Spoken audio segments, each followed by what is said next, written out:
Hello everyone and welcome to Cook With Me. Thank you so much for being online and I guess ready to cook up a storm tonight.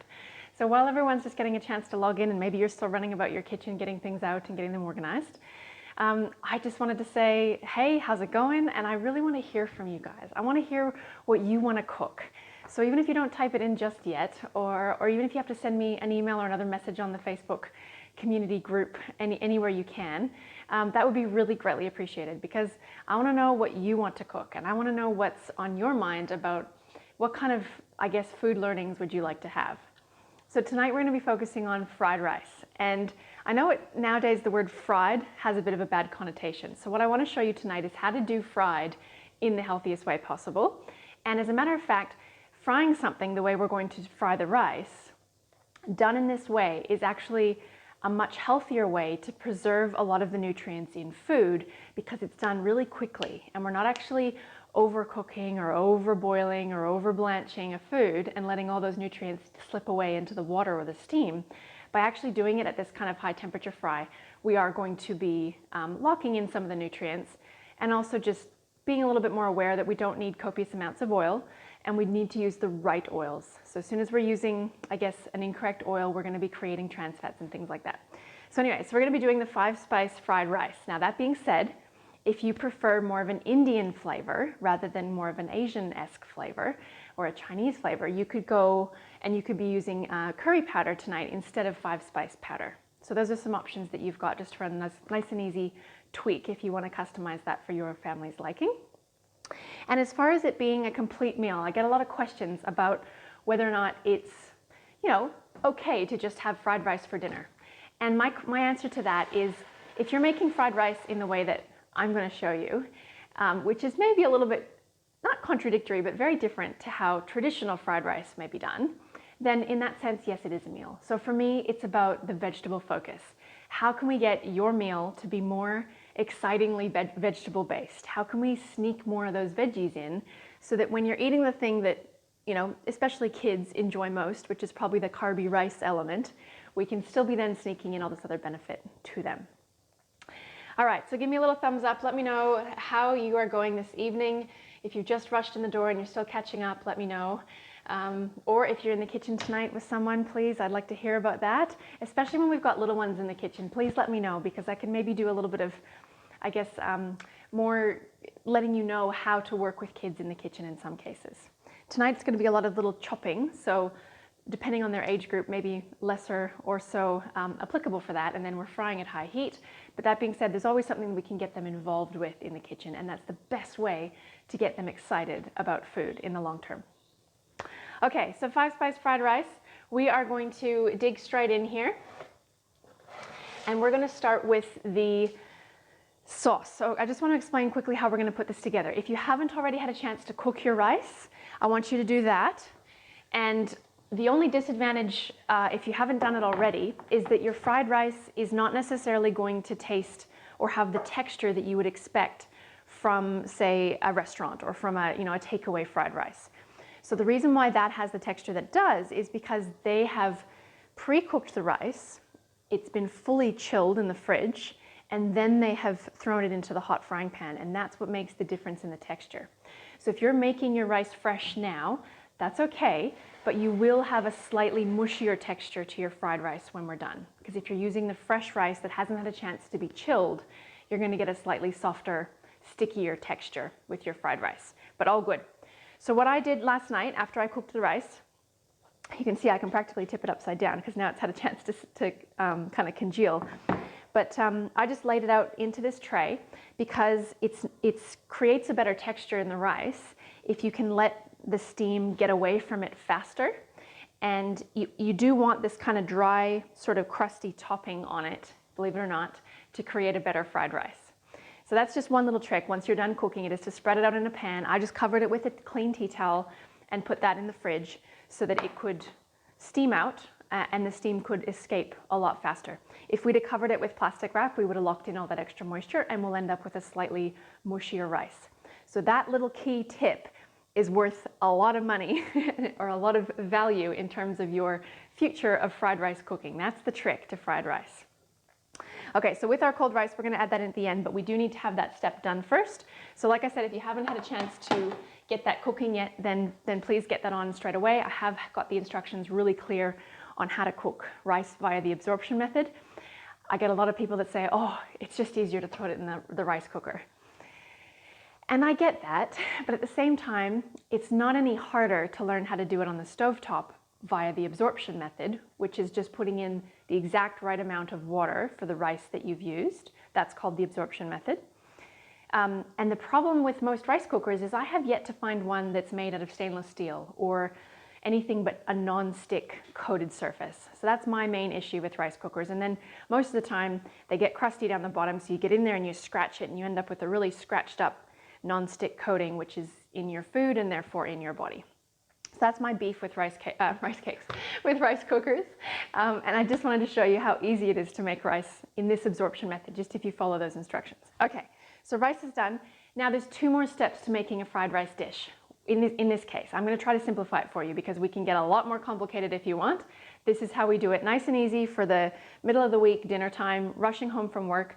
And this dish is so cool for that because let's say you've got teenagers or someone at home, you can be pre-preparing these 3 parts of the meals. So the rice is already cooked. The sauce mixture or the flavor is basically, it's kind of like a smoothie. We're going to do it in the blender, so that can be already pre-done. And then your veggies can be chopped, ready, and they're going to be all tossed together. They look kind of like a salad. And then at the very last minute, when it's time to serve dinner, we toss them in a frying pan, nice and hot, and literally like 3 to 4 minutes later, we've got our fried rice dinner ready. So this is a meal that's really great to be prepped in advance. Come home, if you're coming home late one night, then this is a meal for that. Okay, so we're gonna start now with the spice blend or the flavor punch to this. If you want restaurant quality fried rice without the MSG, without the additives, without the preservatives, without the emulsifiers, it's just ridiculous what goes into that unnecessarily. So what we need is a good quality spice blend, and I love Chinese 5-spice. For me, that's just a favorite flavor. So I'm gonna use a Chinese 5-spice. Then we're gonna need some tamari. That's gonna create some yummy umami feeling and umami taste, which basically just means savory. And then a little bit of salt if we need it. And for me, a lot of ginger, a lot of garlic, and maybe a bit of heat if you like some heat. Okay, so is everyone ready? Is everyone caught up? How are we going? Nice big welcome. Hello, Angela. I haven't seen you in a while. I need to hear about your trip. Hi, Casey. Thank you for being on. Tiffany, hello. Marissa, Kelly, Sharon. Lovely to have you guys on. Thank you so much. All right, so let's get stuck in. You're going to need either a blender or a food processor of some kinds, because like I said, we're going to kind of turn these spices into a bit of a smoothie. So sorry, I might have missed a question there. Good question, Angela. So, okay, so Charlie, yes, thank you for cooking with Mum tonight. Good question about the brown rice instead of white. Excellent question, good thinking. So I prefer brown rice because it has a nicer texture when we go to make the fried rice. It's just gonna be that kind of nicer, chewier texture, if you will, as opposed to the white rice, which can go a bit plain, a bit boring, even sometimes a bit mushy. So not only is it like just tastes better, but brown rice is actually a lot better for you too, Charlie. So that's kind of the main reason why we're going to try to always have brown rices instead of the white rices. It's not that white rices are bad, it's that brown rice is better. Cool? Great question. Okay, so let's dig out your blender jug or whatever you're going to be using. This is not that complicated. We're just going to be blending up some ginger and garlic, so I'm just going to use a little bullet style blender for ease. But whatever you've got, even if it's just a little mini food processor, something like that, I want the machine to do the work for you, is the point here. I don't want you sitting here mincing garlic and crushing and grating ginger, okay? We're gonna let the machine do the work. So let's get out your fresh ginger and some garlic. And now I've said 2 to 6 cloves of garlic. Now that's basically, I've said that's such a range because some people's garlic is huge and sometimes you can get just the little cloves. So I'll let you decide how much is gonna be right for you. If you like it fairly garlicky, go the higher end. I think I'm probably gonna go all 3 of these. This just because I love the garlic and I know it's good for me. And these generally tend to be a bit milder than the tiny ones. Now, a little trick I'm gonna show you with the ginger. If you have really young ginger, you won't necessarily have to worry about this. So if your ginger is fresh out of the ground and you don't even have any of these little dark patches on it, and it's really nice, young, fresh ginger, then the skin can go straight in as long as it's been washed, okay? But if you're starting to get it to be a little bit crusty like this, get a little spoon, and I find that's actually the easiest way to peel ginger, mainly because it's got these little grooves and cracks and crevices. And yeah, I find I actually waste a lot less of the skin when I use a spoon. So some spoons will have slightly sharper edges than others, but really it's not super critical to get rid of the skin. It's not like it's super bitter or gonna ruin anything. It's more just a texture thing, and some people might detect it in a feel, but not so much in a taste. So whatever you can get rid of, great. If there's any really knobby bits, we can just chop them off lightly. There we go. And then you don't even have to go to any more work, but just a few pieces, breaking it up a little bit so the blender doesn't get any lodging happening in the blades, but again, nothing crazy. And for ginger, I've said approximately 1/3 of a cup. Now, that might feel like a lot, but this is actually how we create this amazing restaurant quality flavor. And the benefits in ginger are incredible. Not only for your digestion of the meal, but also for everything, for antioxidants, for vitality. It's just such an amazing superfood, ginger. So the more you can sneak it into your diet wherever possible, the better. Okay, so I'm just getting off some of these rough bits. There we go, chop off the end. And then we're gonna let the machine do the rest. So unless we have a really dry section that we can chop off, and provided you've given it a bit of a scrub, the skin's not really an issue. Okay. So I definitely have not measured that, as you've noticed. That's about 1/3 of a cup. And at the end of the day, it's either gonna be more flavor punchy, and so we might just not dilute it a bit, but add a bit more rice, or we can, spruce it up and add a bit more, okay?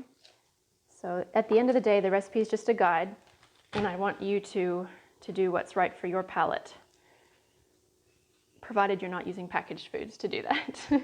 Okay, so by giving it a nice crush with the knife, it basically took the skin off, and then that can go straight into the blender jug. Okay, so I'm going to use these full 3 cloves. There we go, crushed.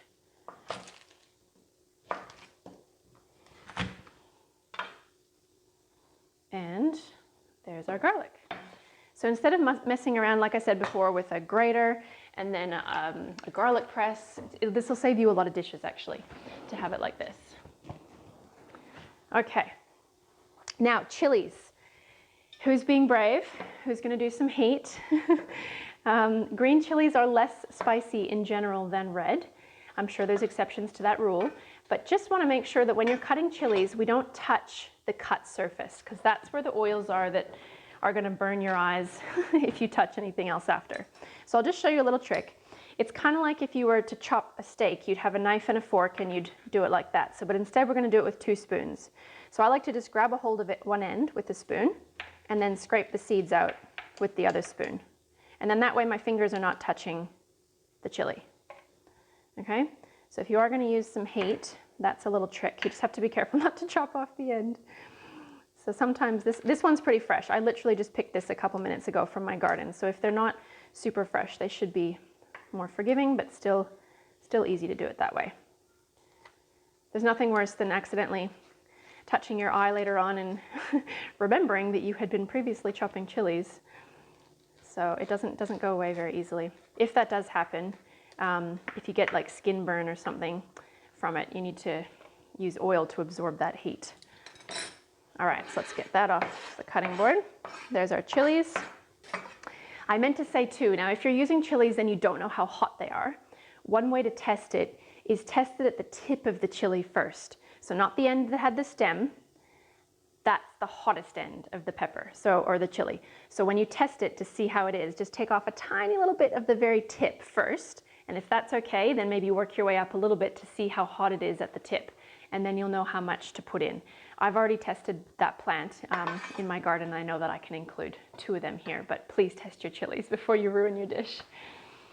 Okay, so then we need to add the rest of the ingredients for the sauce flavor mixture. So let's get out the safe cooking oil. Now this is the 3rd press, also called cooking coconut oil or deodorized coconut oil.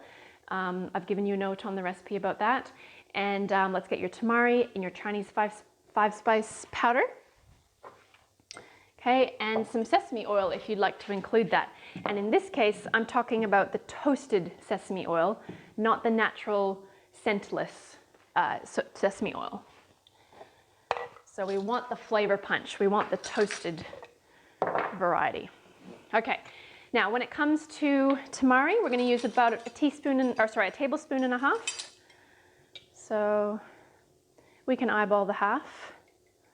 There's 1 tablespoon right to the top. Don't undershoot it, otherwise you'll wonder why it's not as flavorful. Some of you may want to add a little bit more than that. And we are going to use the full 4 tablespoons of coconut oil. And it may seem like a lot, but keep in mind we're going to be preparing quite a bit of fried rice here, and it's going to be sort of 4 to 6 servings. So I do want the full 4 tablespoons of oil. If not, maybe even you might end up needing a tiny bit more in the frying pan, but we'll see how we go. So there's our 3 and our 4. All right, so those go straight in. And then we can put in some sesame oil. So let's include the salt, but if you're concerned or if you feel like your palate is very sensitive to salt, then leave this till the end to just season your fried rice. The only thing here is, unlike a dish that sits on the stove and you keep stirring it and you keep tasting it and you keep adjusting it, with fried rice, you can't really adjust the taste as you go because it cooks so quickly in the frying pan. So in this case, whatever you do, whatever changes you make to the recipe, write it down, be a little bit precise in that and measure, write it down, and then you'll know if next time it needed a little bit more of this or a little bit less of that. Okay? So we don't have as much flexibility, but that being said, you can always then add your salt to your individual serve when you go to eat it as well. Okay, so sesame oil, I've said 2 to 3 teaspoons. Now, if you're doing 3 teaspoons, that's the same as 1 tablespoon. So I'm going to do 1 tablespoon of toasted sesame oil. So this is the one that has the really strong smell. You'll know when you smell it, it's like, wow, toasted sesame, as opposed to just a plain oil. And then last but not least, we can't forget the Chinese 5 spice. 2 to 3 teaspoons of that as well. If you're not so sure about it, start with the 2 teaspoons. I'm just going to go maybe 2 heaping teaspoons because I quite love it. Okay, and then like I said, last but not least, we need to put in some of the whites of the green onions. Now, I can't believe how many different names there are around the world for these things. Some people call them green onions, some people call them shallots, some people call them spring onions. So whatever you call them, we want to put the white bit into the blender, and we want to put the greens, or at least most of the greens, into the dish, into the fried rice vegetables. So I'm going to line those up, take off any of the dirty bits. There we go. Okay. And then now, a couple ways to do this, but we don't really need to make it too complicated. Whenever you've got something long and skinny like this, I like to halve my efforts or third my efforts. So I double up on my cutting because it doesn't make any difference to me. I can make the pile a lot fatter still. Okay, so in this case, because we're kind of keeping most of the whites to get to go into that sauce, I'm just going to take those endy bits off, and then the rest of this we're just going to chop up. But this part doesn't need to be anything fancy because they're going to go straight into the blender. So a little bit of extra flavor in that sense. And the reason why we do this is because The whites are a little bit stronger in flavor than the green bits, and we're going to fry the sauce a little bit longer than the vegetables. So it's going to get a chance to mellow itself out a little bit by putting it in this part of the dish. Okay, so while we're at it, we might as well just finish chopping up these guys nice and pretty to start out our vegetable component.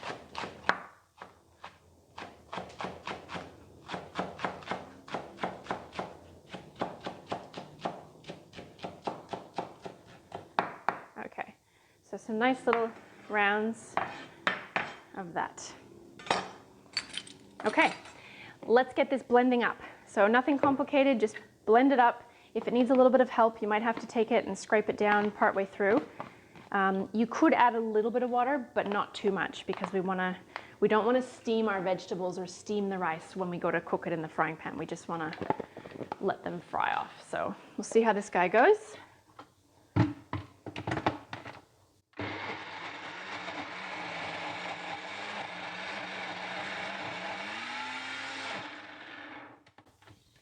I'm actually going to use my favorite kitchen tool because,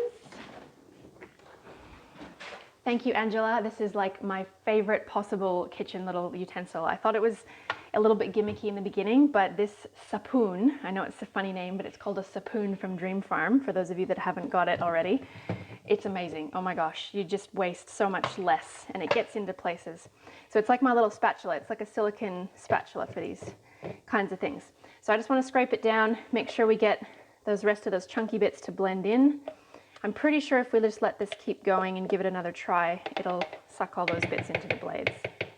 So we'll just let that try again. But yes, thank you, Angela. Best gift. So cool.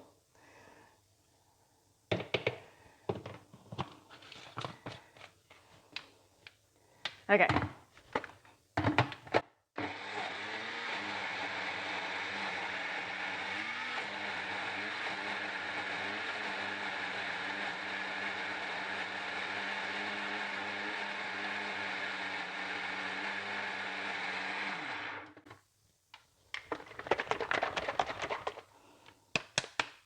All right, so there's our spice paste / spice smoothie.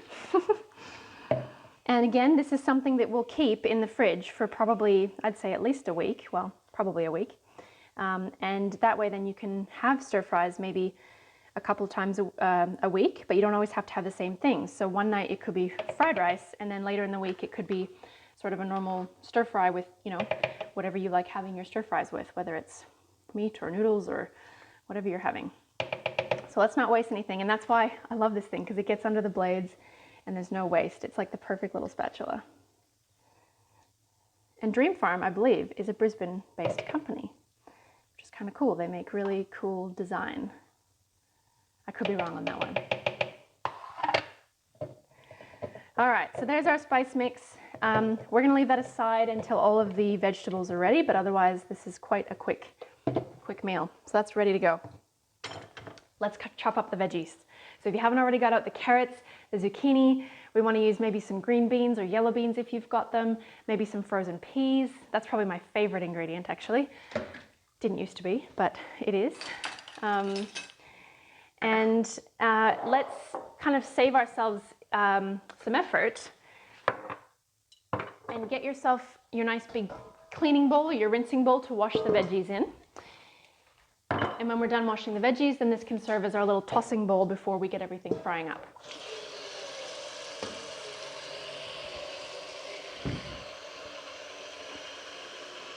All right, so I don't have a lot to wash tonight, so just a little bit of water will be fine.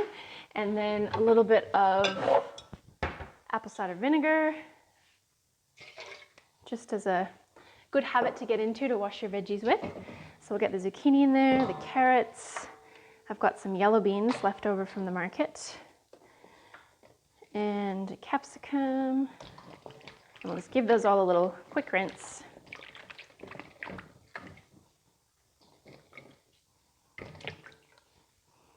Okay, it's just a good habit to get into, not absolutely critical, but just any amount of kind of precaution that we can take to reduce our intake of parasites and or you know, chemicals if you're having the conventional produce, the better.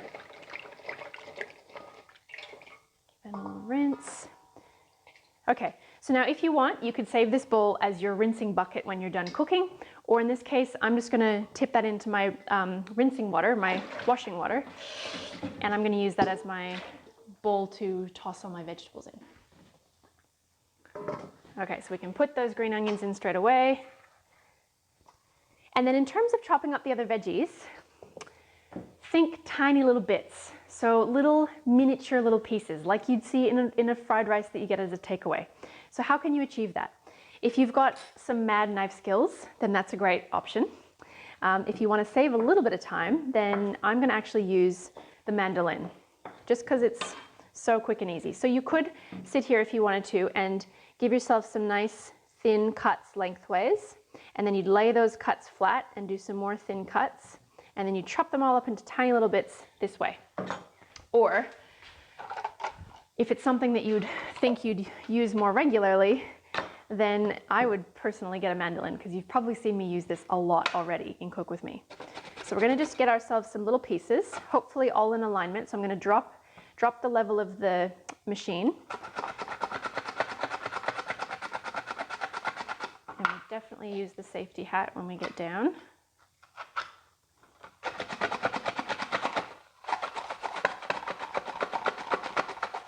Okay, and then you'll notice, well, they're not perfect yet because I didn't have it low down, but if they're all kind of in a line, we're just going to go through and give them another fine chop so that we get tiny little bits of carrot.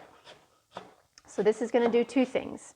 One, it's going to make the carrots actually taste sweeter because we're exposing more of the surface area, and we're actually breaking or bursting the little cells of carrot flavor by cutting them this small. So that's going to make it taste a bit sweeter, and also it's going to help us cook it faster.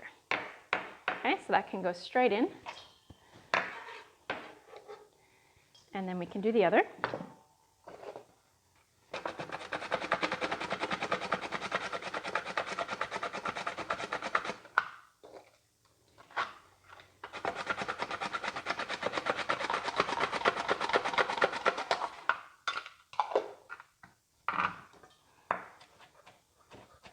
And maybe you've caught up if you're doing this by hand.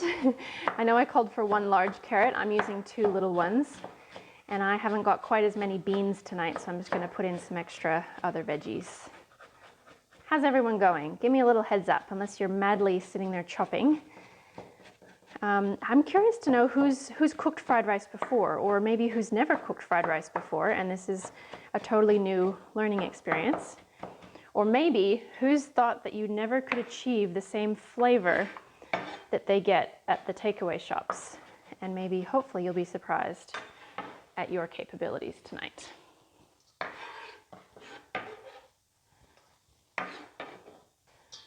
There we go. Okay, so that was our carrot. Let's do the zucchini. I'm going to do it in the exact same way as the carrot because these two cut very similarly. I just have a little bad spot on there to get rid of. And I know I've said only half a zucchini. That's mostly for the average person's taste palette. If you love zucchini, you can put the whole thing in, and I'm going to do that tonight because, like I said, I'm a bit low on beans. So here we go.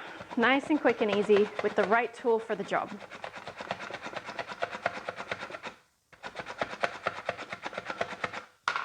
All right, so this is how I like to cook, is using the right tool for the job wherever possible. And in the case of the mandolin, as soon as you're done using it, if you wash it straight away, it washes in 2 seconds, and it's so nice to have on hand. So see how they're all kind of in a line like that? It's very handy. And now again, same thing, I'm just going to go through the pile and give it another little dicing.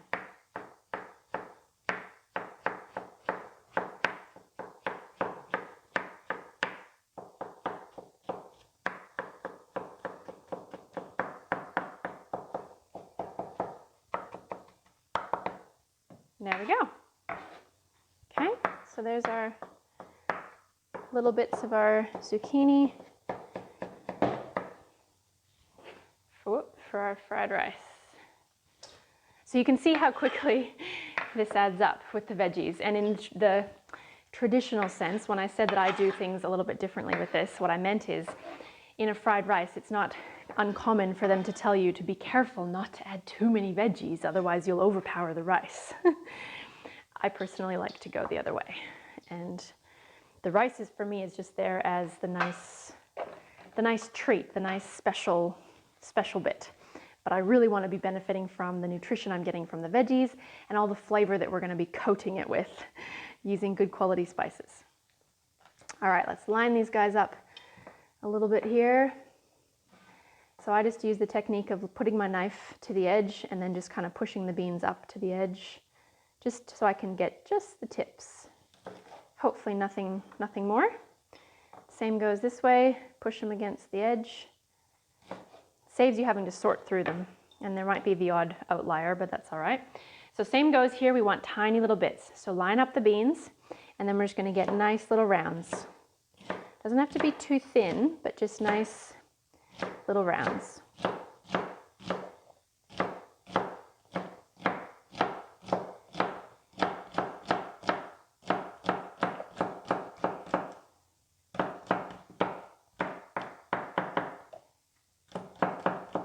Okay.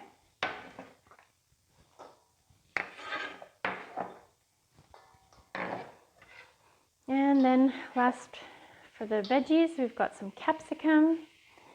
Now ideally you'd have a red capsicum because it just gives the most beautiful, vibrant color to this dish. I'm going to use a green one because that's what I've got. Get rid of those seeds.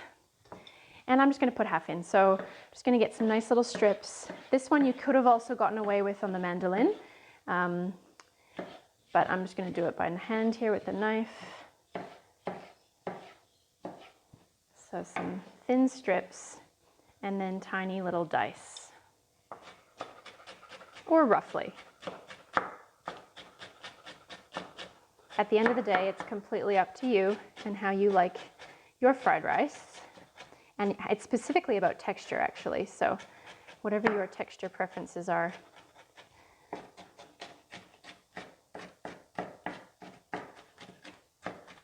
There we go. So if you've got a teenager in the house that's really keen on cooking, and I would love to teach them, but this is something that they can be learning how to chop and get things ready. And then even though I'd rather an adult be there when you do the actual sauteing at high heat, at least everything's ready to go whenever that's possible. So then when you're done with the mandolin, just at least put it in water, because then it's just easier to clean. 2 seconds, I give it a bit of a scrub, and that's literally all it needs. So no complaints needed on too much equipment, too many dishes. If you're set up and you know these little tricks, it's easy, I promise. Okay, there we have it. Let's put the frozen peas in there as well. I've said 3/4 cup, but you might want to go a full cup just in case you love it. And then when it comes to the tofu, if you're new to tofu, then that's exciting, and I'd like you to give it a good fair crack. This is a firm tofu, and ideally that is definitely what we need for this recipe, in my opinion. And we're only going to need about half of this, or maybe a touch more, depending on how much you enjoy it. So with that remainder, I'm actually going to transfer that to a container just to keep it. If you're not used to storing tofu, this is a bit big. I'd rather have a container that fits it quite tightly, and I'm going to put the rest of those juices in with it, and then put the lid on and try to use that up within about 3 to 4 days if you can. Okay, so now you can either mash the tofu, and to do that you could do that with a fork like this. So you could go through and mash it so that it looks like scrambled egg, if that's what you're going for, or we can just do little dice pieces like we did the other veggies. So nice thin slices here, and then we're going to lay it on its side and do the same in that direction. Okay, so nice little strips, and then we're going to do our little diced pieces. So this is a form of unfermented soy, which ideally it would be best if we could all eat just fermented forms of soy, because that is the healthier way to eat it. and it is less problematic with our gut. But that being said, provided you're buying organic and you're not totally binging on it or relying it as a major source of your food intake, and you don't have to if you're eating enough veggies and other good whole foods, then I think a little bit every now and then is okay. And I absolutely love it, so I have to hold myself back, but you'll see why. Hopefully, the more you get to know it, it's a blank canvas. It's like an artist's canvas. You can do anything to it. So there's our little diced pieces, unless you'd had mashed it, more like a scrambled egg. And the reason why I think this is easier is, again, because that can be done in advance, whereas if you're using egg, you'd have to crack it fresh, obviously, and it's just an extra step, but entirely up to you. Okay, so let me know how you're going. Talk to me. Sharon, have cooked it many times, but never with great flavor. A bit boring, really. Okay, good, Sharon. So I'd like to hear your feedback after you try this. Let me know, does it need more still? Does it satisfy? And in particular, maybe, I don't know, are any of you shocked at how much ginger and garlic went into this? Okay, because that's sometimes the key, is we're just not using enough of those delicious kind of pungent flavors. Casey, I've cooked cauliflower rice before, but never fried rice. Okay, cool. And guys, remember, just because something has the same name doesn't mean it's the same thing, especially in the eyes of our body. So because I've called this fried rice, it's nothing like the fried rice you're going to get from some dodgy takeaway joint, okay? So that's what I want you to understand is, instead of being scared of the word fried rice, let's learn how to make it a healthy version, and this is how. So thank you for being open to giving this a crack, and maybe you don't have to get takeaway MSG-filled fried rice anymore. I'm sure there's some great places out there that do it properly, but I just would rather you be able to do it at home. Okay, so now that we've got those 3 key elements done, we are pretty much ready to do the final cooking stage. So if you are ready to eat, then this is how we're going to do it. But this is what I just want to make sure that you have all these steps ready to go before we actually turn the wok on, because as soon as we do that, it's very quick and things happen. So when we turn the wok on, well, ideally, as far as your cooking equipment goes, if you've got a wok, that would be perfect. Otherwise, your biggest frying pan, let's use that, okay, on your biggest burner. Let's make sure you've got your rice handy. So that's going to get ready to go. And bring your vegetables over.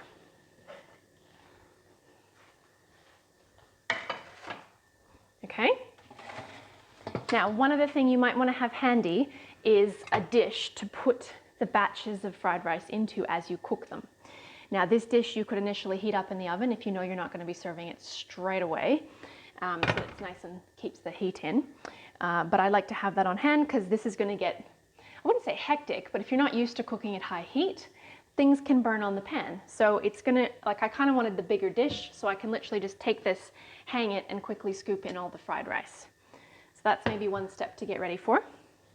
And then, yeah, the key with cooking at high heat, it doesn't have to be the very highest setting, okay? But when I say high heat, I mean we need the pan to stay hot because you're going to be putting cold ingredients into it fairly regularly. So we just want to keep it up. My stovetop goes up to 9. I'm going to keep it at 8 once I get it up nice and hot. All right? So let's get your flipper handy. You've got your spice mix on hand. You've got your veggies. They can even be pre-tossed because we want to get an even mixture of vegetables going into the pan. So we'll give them a nice toss like a salad first. Okay? And we're ready to go. All right, here we go. So let's turn this on. Let's get it nice and hot. We are going to have to wait a second because my stove is not gas, unfortunately. And we do want to start with no oil in the pan first. So if you've already done that, I'm sorry I didn't say it sooner. But start with a dry pan, especially if you are using a stainless steel or a cast iron, or in this case, the solid Technics pans made in Australia. They're a hybrid, sort of a stainless steel cast. And so if we're using that, it has no non-stick coating on it at all, which is excellent. So in order to make it behave like a non-stick, as in order to make nothing hopefully stick to it, what we need to do is properly heat it up first. And this is it's just a different step. If you're not used to it, you just have to learn to turn the oven on or turn the stove on sooner than you're normally used to, okay? But in this case, we just want to let it get nice and hot first before we put any oil in. That's going to start to seal the little grooves that food normally can get stuck in. Even on a microscopic level, they are there. And then as soon as that's kind of started to expand and it's heated up and expanded the metal, then we put the oil in. Or in this case, we're going to put the spices straight in. We could put a layer of oil in first just to kind of seal that and create that non-stick behavior before we throw in all the veggies. Okay, so your first batch that you do, just start small. Just do like a little dash of spice, maybe one little scoop of veggies and one little scoop of rice, just so you can get the feel of what it's like to stir fry the rice around and how fast it cooks. Then you can kind of go up to maybe a quarter of the batch at a time. But the key here is to not put too much in at once, otherwise you're going to get mush. It's just going to go a bit soggy. Okay, so I'm going to test this to see if it's hot enough yet. The trick is with some water, so just get yourself a little bit of water on your fingers. And if it dances across the surface, we're ready. Okay, we're close. It's not quite there yet. We're very close, okay? And like I said before, this one step can possibly just save you some others. Now, forgive me, I'm gonna turn the fan on here because just while we get going, it's just gonna be a little bit smoky. Burning off any last little layers. Okay. So now that we've got the pan nice and hot, let's just put a little tiny touch of oil in just to seal that surface off.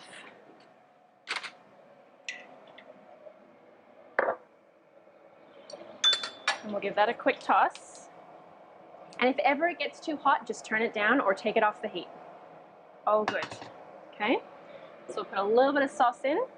Again, start small. A little bit of veggies.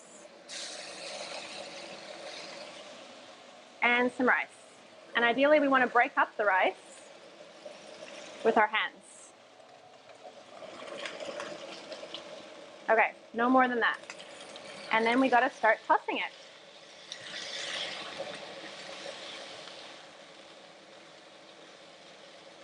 So the reason for the wok is that you can actually get the rice all the way up the edges, and that's actually going to help to cook it more evenly without steaming what's happening in the middle. Okay, but we do want to toss it fairly regularly because we're at fairly high heat.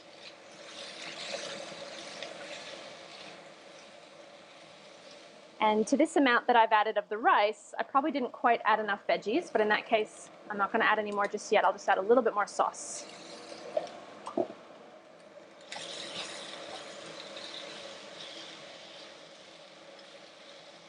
So there we go. So nothing scary.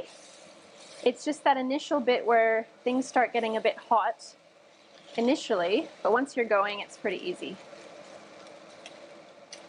So a little distinction to make here is I'm not stirring it like I'd stir a soup, right? It's more of a flip, like a toss and flip, a scoop and flip. And that's just going to prevent a bit of the mushiness as well.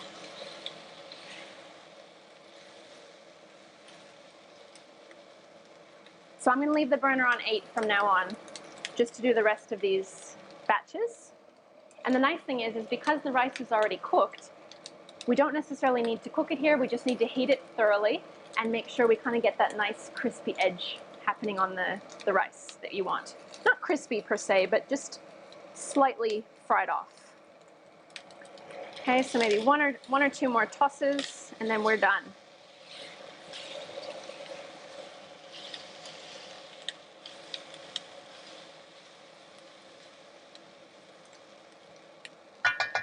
Okay, now you can have a little taste just to see how you're tracking for flavor. Be careful, it might be hotter than you think.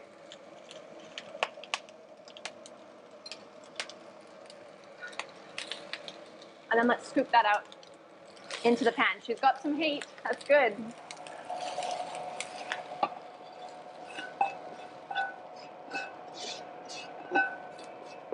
Okay, so you see what I mean? Even though this is not a non-stick coated pan, if we treat it correctly, that was super easy and I didn't get any sticking happening. Cool? I think it's pretty cool. All right, now we don't have to do this step. I'm gonna add a little bit more oil fresh to that. Careful when you do this step, it might spray at you. Okay, and again, here we go, a little bit more sauce. Veggies.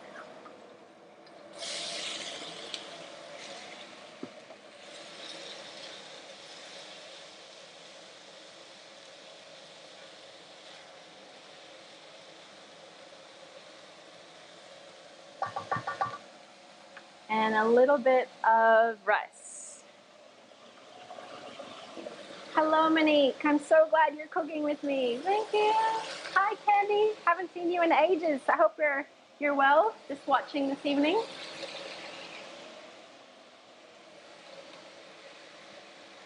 So I'm sure everyone's in the thick of their cooking, but let me know if anything's going well or not well. If it's looking really dry or it's starting to feel a little bit burnt, you can add a little touch more tamari sauce or your extra spice mix if you think you've got enough left. Okay, so in this case, sometimes I like to add a little extra dash of tamari, but not much because we don't want to wet it too much.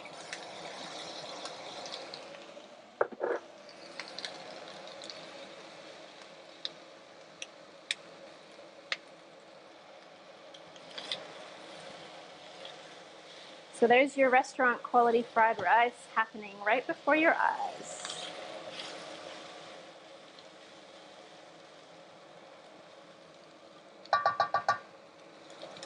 And then you can get really creative and you can add other ingredients.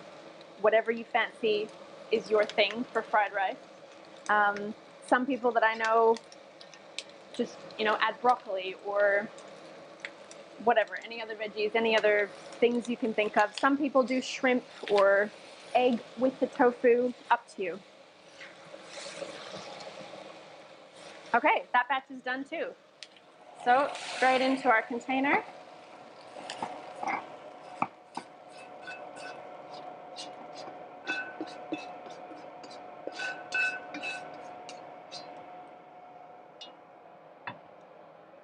And then we proceed as such, but I'm going to actually stop mine process there so I can let you guys continue what you're doing at home, if my oven will turn off for me. And then I'm going to show you how I'm going to plate this up. Okay, come on over. Nice reprieve from the noise. So you might as well have a little special plate for this. I don't know. I like a little special, something different. And as far as plating it up, one of my favorite little additions to put with my fried rice is going to be some Thai basil. Now, if you've got that on hand, excellent. If not, all good. You don't absolutely need it. But this is probably one of my favorite flavors to go with the Chinese 5-spice because it's a little bit aniseed-like in and of itself. So these are my favorite little herbs to put in there, straight from the garden. So we can use that as a base, or we can garnish it on top. But that's one of my favorites. And obviously, you probably have your own special tastes and flavors that you'd like to put with it. Okay. So a little bit of fried rice for us tonight. Looking forward to that. And for a bit of color, because I didn't have the red capsicum, why not a couple tomatoes? It is fairly traditional. If we were doing more of a nasi goreng, which is an Indonesian-based dish, but nasi goreng translates directly to fried rice, I'll do that another time, then we can be serving it with some different traditional garnishes for that as such, maybe some peanuts and things like that. But otherwise, there's your fried rice. I hope you're taking a pause to kind of check this part out because I know that I left you with other batches to go. But that being said, you don't have to cook all the batches that if you're not going to be eating them all tonight, that stuff will last in the fridge like that for another day or two. You can make a fresh batch tomorrow, so that's completely up to you. There's your fried rice. I hope you had fun. I really want to hear your comments. Let me know how it went. Those of you especially that have never made your own fried rice, did it have enough flavor? Did it taste like a little bit like your restaurant takeaway, minus the MSG? And until next time, thanks for coming to cook with me. Happy fried ricing.